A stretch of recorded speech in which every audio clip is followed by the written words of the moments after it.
برای شروع این ورزش رفتم سراغ باشگاه پرشین گراویتی کلاب. حسین مربی اونجا خیلی خوب راهنمایی کرد و یه سری آموزش‌های اولیه بهم داد که بتونم حرکات پایه رو درست انجام بدم.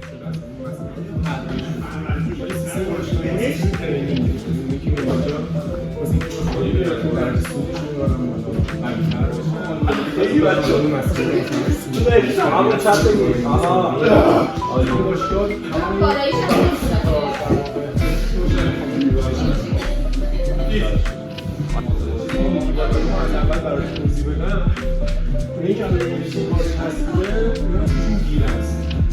ازش شخصیتی سنگه طبیعتی آنواری بیشتر این گیره ها چندین مورد تقسیم بندی میشه از لحاظ جهت از لحاظ گیره برای گرفتنشون اینا چند دسته تقسیم میشه کسی بخواد شروع بکنه بهتره که یکی اینا رو بدون که هر کدوم تاثیر داره بیشتر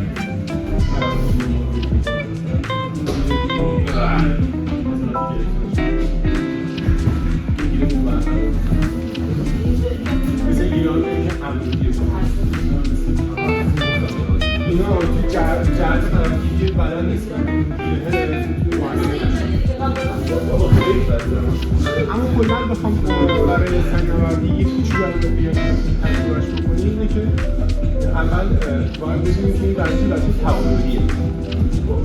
که پوزیشن‌های مختلفی داره که روی دیوار ما قرار می‌گیره. تعادل ما توسط نقطه صفر وجود میاد برای ما تعریفش تقریبا دور و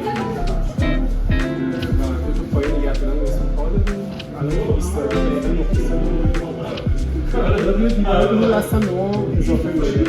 ما برای اینکه روی دیوار مرز بگیریم کافی که دو دست رو دیگه باشه گیره باشه نقطه صفر بین تو پا و سعی کنید نقطه صفرمون رو به پایین نزدیک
واسم بیاد بیرون یکی تو ممکنه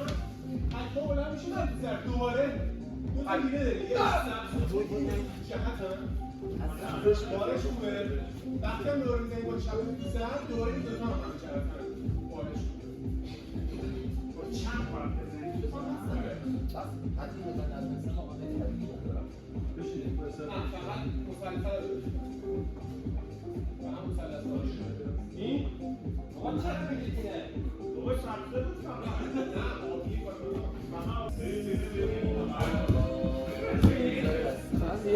چه می‌کنم وسط بابا ریز نه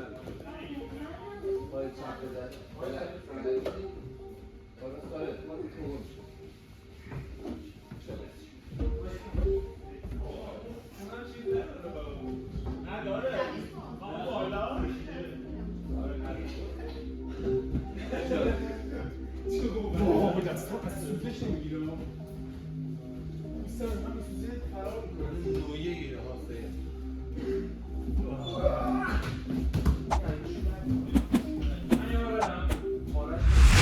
یه دوتا شد که کارمانه بعد خیراست در برم واسم بیاد بیرون یکی تو ممکنه حتی بلند میشه نمیزر دوباره دو تا دیگه داری یه جهت هم بارش خوبه وقتی هم دور میزنی با شبه میزر دوباره این دوتا هم جهت هم بارش با چند بار بزنی دوتا هم حتی بزن از مثل آقا بشینید فقط مسلسل و هم مسلسل این آقا چند بگیرینه بابا شمسه بود نه آبی باشه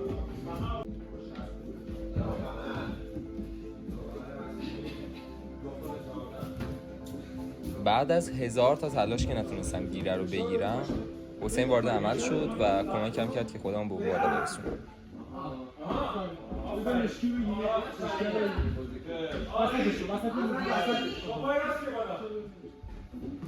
اون نارنجی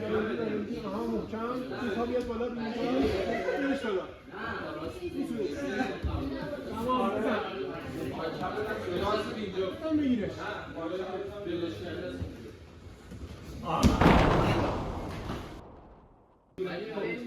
اگر که از ویدیو خوشتون اومد خوشحال میشم لایک و سابسکرایب